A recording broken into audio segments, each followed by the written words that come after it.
Have you ever wanted to get in the mind of a psychopath? Have you ever wanted to get in the mind of an American? Well, if so, this is the film for you. Welcome to Master Shot, where today we'll be dissecting blondes and killing the homeless in American Psycho. Patrick Bateman is your typical investment banker. He's got everything a man would want in life. He's good looking, he's got a fancy apartment, he's got women, money, and a psychotic lust for blood. Patrick goes through the daily motions, but all the while something inside him is growing and trying to get out. You see, Patrick Bateman uses his handsome appearance and enormous wealth to get what he wants, and what he wants is to kill. He kills women for sadistic sexual pleasure, and men because, well, he just finds them annoying. As Bateman's lust grows more and more and his murderous needs are becoming stronger, we get a front row seat at the insanity that is yet to unfold. Don't be fooled by this film's title. American Psycho is no ordinary horror film. It's a complex and artful movie about a man and his psychotic fantasies. What struck me as impressive was how the director, Mary Harron, decided to let you into the mind of Patrick Bateman. There is nothing redeeming about this character, and from the get-go it's clear that this man is disgusting. The amount of pure hatred seeping from his smile is really unsettling, and his misogynistic remarks and misleading emotions kind of throw you in a loop. Bateman's design as a character is one that comments on the materiality of society. At the start of the film, he says to us that the reason he takes such good care of his appearances is that he just wants to fit in. Now, on paper, it sounds like he's just misunderstood, but we quickly come to realize that he's less of an outcast and more like a wolf in sheep's clothing. From the little comments he makes about women to the way he acts and looks at those he hates, Patrick Bateman is clearly a psychopath. What do you know, he just killed somebody. I realize at this point you probably think American Psycho is just a dark film. However, this film is considered to be a dark comedy. Created as a satirical take on society, American Psycho has some pretty humorous moments, if not just for the fact that they're so bizarre. At one point, he even kills somebody over a business card, just because he felt that his was worse. But let's not undermine this film. This is in no way your typical cheap comedy. It's both clever and horrifying. Patrick Bateman is one of the most terrifying villains I've ever seen. I said the word before and I'll keep bringing it up. Bateman is a man of hatred. In fact, that's his only unique identifiable emotion.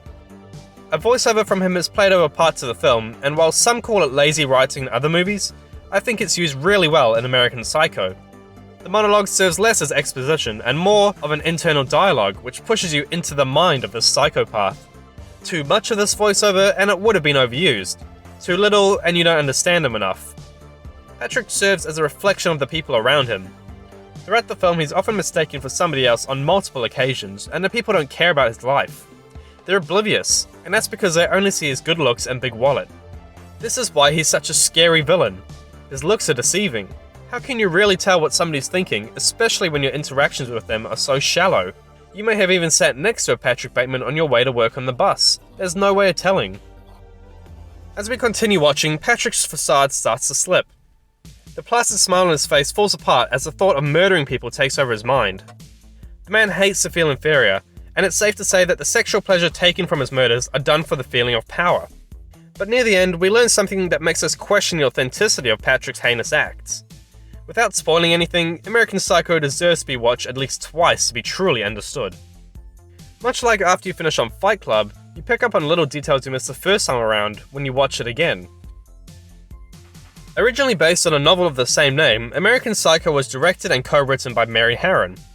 All her other films seem to be about outcasts and psychopaths, and she has a fascination for people with unredeemable qualities. Her intricate feminist outlook is definitely present in here, and I think that this film was way ahead of its time. Her commentary on power and shallowness holds a lot more substance nowadays, as people are finally coming to the realization that the typical patriarch ideologies either should or may not be the way forward. The cast here was perfect. Christian Bale spent a lot of time waiting for this role, and Mary Harron fought hard and long to get him in the film. His performance here is outstanding. The subtle way his face moves to show emotions and the glee when he's chopping up people is incredible acting. Reese Witherspoon, Jared Leto and Willem Dafoe all make an appearance as well, and as shallow as some of these characters are, the acting itself was great. As I said before, American Psycho is a dark comedy. Mary Harron stated in an interview with Vulture that nobody in the theatre except her and her little group laughed while watching. I have mixed feelings about this. A lot of the humour comes from the absurdity of the acting and the characters, but I feel like she directed the movie too well for that to become obvious. She does such a good job at immersing you in the world that the things that should seem ridiculous, you just accept as fact. There are so many quotable lines and rewatchable scenes that it's only until after you realize that it was all satire.